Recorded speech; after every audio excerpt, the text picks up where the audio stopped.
Hello, so today we're going to be doing a budget deck tech on Kykar, Winds of Fury.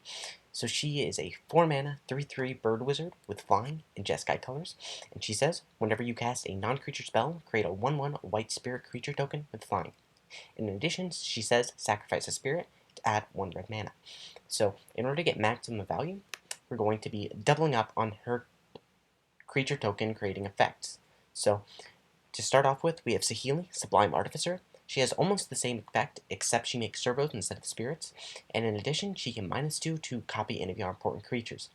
Um, we also have Final Docent of Perfection and Final Iteration, Talrand, Young Pyromancer, and Murmuring Mystic, which all create tokens on casts of instant sorceries, but most of our spells are instant sorceries anyways, so that's fine. Metallurgic Summonings has a similar effect, but it can also give us card advantage going into the late game if we have enough tokens from it.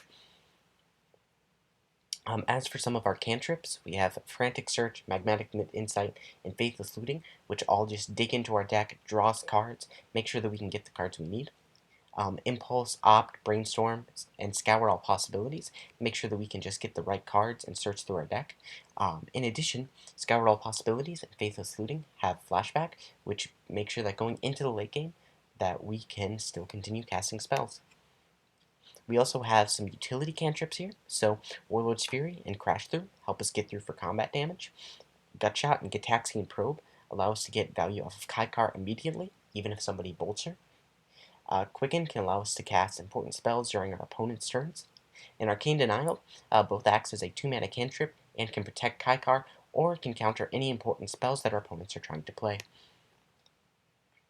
So our first win condition is just some anthems, just winning with our tokens, pretty straightforward. So we have some pretty standard anthems with Spear of Heliod, which can also work as removal, Favorable Winds, because most of our tokens are flyers. Intangible Virtue also gives them vigilance, and then Supreme Phantom and Drogskol Captain are nice spirit payoffs. And Drogskol also gives them hexproof, which usually doesn't matter, but there are going to be some times where it does. Biden of Thassa and Mentor of the Meek can give us massive card advantage from them. Impact Tremors can just ping our opponents down over the game. And Hour of Reckoning can act as a sweeper that leaves our board state relatively unharmed. One fun card that I run that I haven't seen really anywhere else is Rally of Wings, which is a really nice card, especially for us. So, say we swing, we attack our opponent, they kill a couple spirits, and then they go to the counter swing. You have 2 mana open, you cast Rally of Wings. Now they just swung into your full board state of 3 3s. Very deadly for them, and will often end up being a blowout. Our other win condition is with Kykar's second ability, where you can sacrifice tokens to add mana. So we have some X spells. So we have some pretty standard ones with Revelation, Explosion, Blue Sun Zenith, Finale Revelation, and Invoke the Firemind, which are all just X spells that draw us cards. In addition, we have Earthquake, which is a nice sweeper that can help us get in through damage in some sticky board states. It doesn't even really need sacrifice to be a good spell.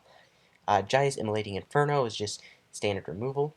Battle Hymn, that just kind of aside, Battle Hymn is very nice. So, you cast Battle Hymn, adds this bunch of red mana, you sacrifice all your spirits, you get even more red mana, and you can cast one of these X spells for a ton.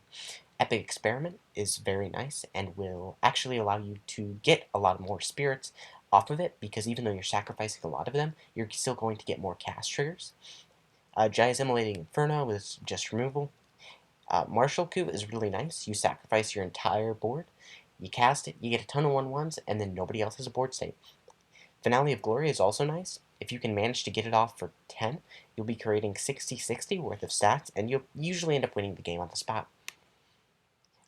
We also have some spell recursion here with Mystic Retrieval and Mission Briefing. If you have anything you want to throw in the deck, like you have a promo Row, or you have a nice Drowned of the Tides, March of the Drowned, sorry. Just take these out and replace it with these. These are the most replaceable cards in the deck. We also have some nice removal here. So Rapid Hybridization and Swords to Plowshares are just nice 1-mana unconditional removal. Arcane Denial was shown off earlier, but it still works as nice removal. Reality Shift and Chaos Warp end up replacing whatever you get rid of, but they're still well worth it.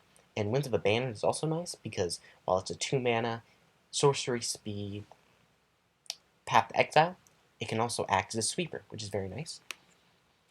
We also have some good old-fashioned card advantage with Treasure Cruise, which can very often end up just being 1.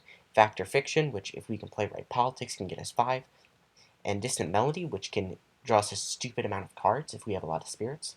Plus Winged Words is very nice. It ends up very often being 2 mana to draw 2 cards, which is very spicy.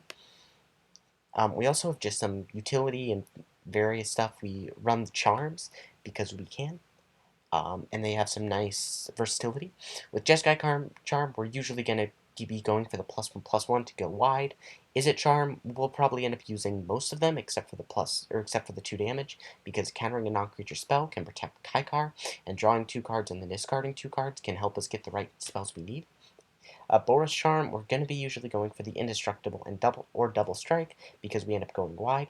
And Azorius Charm, we're just going to be drawing the card most of the time. The other things are just there as kind of a bonus. Goblin Electromancer is pretty self-explanatory. It's a bear with upside that's especially good for our deck.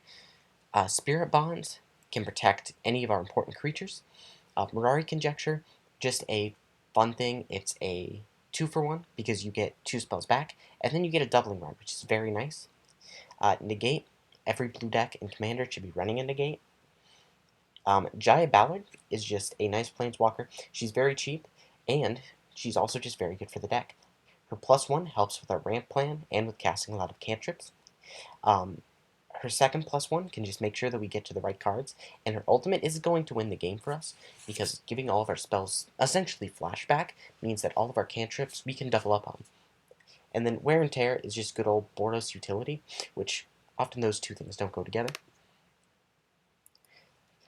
Here we also have some mana fixing. We have all 3 signets, so we can ramp into a turn 3 Kykar. And Prismatic Lens does the same thing, it just doesn't fix our mana as well. Here we also have our land mana fixing, so we have Chiffon Reef and Battlefield Forge, which are both pain lands, which are pretty cheap. Prairie Stream and Irrigated Farmlands will fix our Azorius colors.